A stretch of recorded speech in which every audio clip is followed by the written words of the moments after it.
Salut, c'est Historia Kiffe, l'histoire on la kiffe, le podcast qui revisite l'histoire de façon absurde et décalée. Je suis Paul Larsenac, professeur d'ethnologie comparative licence 4, désagrégé d'histoire ancienne et maître de circonférence à l'IRVH, l'Institut de révélation des vérités historiques.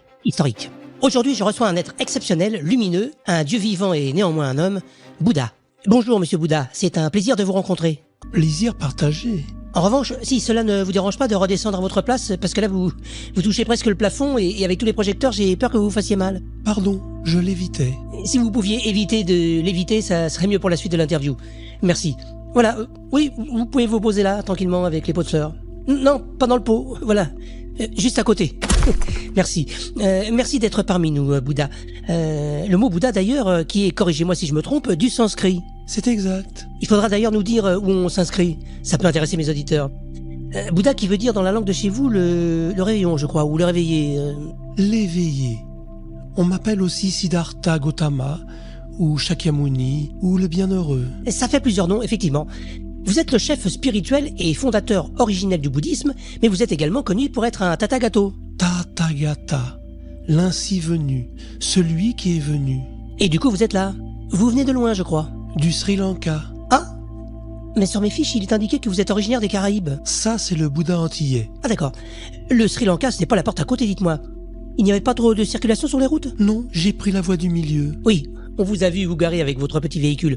Alors Bouddha, vous êtes en pleine promotion de votre livre, on vous voit partout. Vous souhaitez que chacun d'entre nous trouve sa voie. Oui, et pour cela, il faut mettre Bouddha dans votre vie. D'où le titre de votre livre, Tiens, voilà du Bouddha. J'ai écrit ce livre afin de vous libérer de vos errances et de vos souffrances et permettre à chacun d'entre vous d'atteindre le nirvana. Qui est l'extinction ou la délivrance du corps physique. Le nirvana, mesdames et messieurs, un beau cadeau pour un proche en fin de vie. Mais avant d'atteindre le nirvana, il faut d'abord trouver son dharma, le sens et le but de sa vie. J'allais y venir.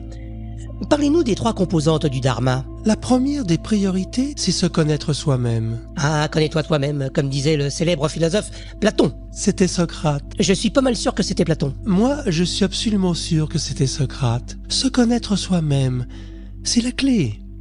Ensuite, exprimer son talent particulier, ce qu'on aime faire, ce pourquoi nous sommes doués, et, découlant des 2 premières composantes, ce que vous pouvez apporter aux autres. Quand vous aurez fait ce chemin, vous aurez trouvé votre dharma. Est-il exact que vos disciples vous perçoivent comme une puissance comique? Cosmique. Ah oui, je me disais aussi, je vous trouvais pas spécialement drôle. Une puissance cosmique et qui fait que vous maîtrisez le temps et l'espace. C'est cela, je peux être où je veux quand je veux. Pour les vacances, c'est pratique.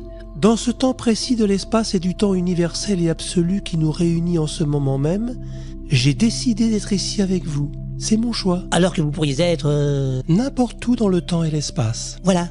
Sur la Lune, par exemple, ou à Nanterre, ou encore, je sais pas moi, à Chicoutimi. Quand je rêvasse et que je pense à notre universalité, oui, il m'arrive d'être dans la Lune. Alors, quand on évoque Bouddha, on pense automatiquement à cet état de béatitude qui vous caractérise. Alors, nos éditeurs, enfin en tout cas ceux qui nous écoutent, ne peuvent pas nous voir, mais moi qui suis en face de vous, je confirme qu'on voit bien la béatitude dans votre visage rond et un peu bouffi, avec vos oreilles pendantes et très longues, un peu comme des oreilles de cocker. Et ce ventre énorme.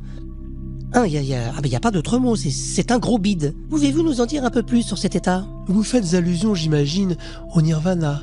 Cet objectif est atteint lorsque l'individu a détruit tout son karma, tout son attachement au monde terrestre et ses conséquences. Détruire avant de construire, en quelque sorte. Le karma qui est une succession d'actions positives ou négatives qui déterminera, après ma mort, la forme de ma renaissance. Suivant que le cercle soit vicieux ou vertueux, vous allez vous réincarner sous une forme déterminée. Sauf si on atteint le nirvana, pardon. Non, pas sûr qu'on puisse atteindre la béatitude au Nevada. Donc, le nirvana, où on n'a plus besoin de se réincarner finalement, quelle que soit la forme. Une forme qui peut être végétale, animale ou minérale. Ah oui, on peut revenir sous une forme aquatique.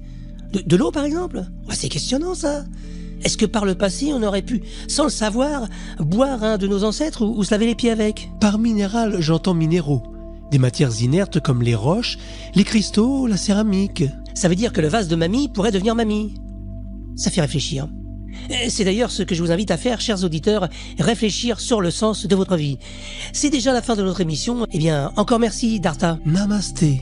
Ah, faut voir ça avec la régie, moi je crois qu'on a que du café. C'était le professeur Larsenac pour Historia Kiffe, l'histoire on la kiffe, le podcast qui revisite l'histoire de façon absurde et décalée. Et aujourd'hui je recevais Bouddha.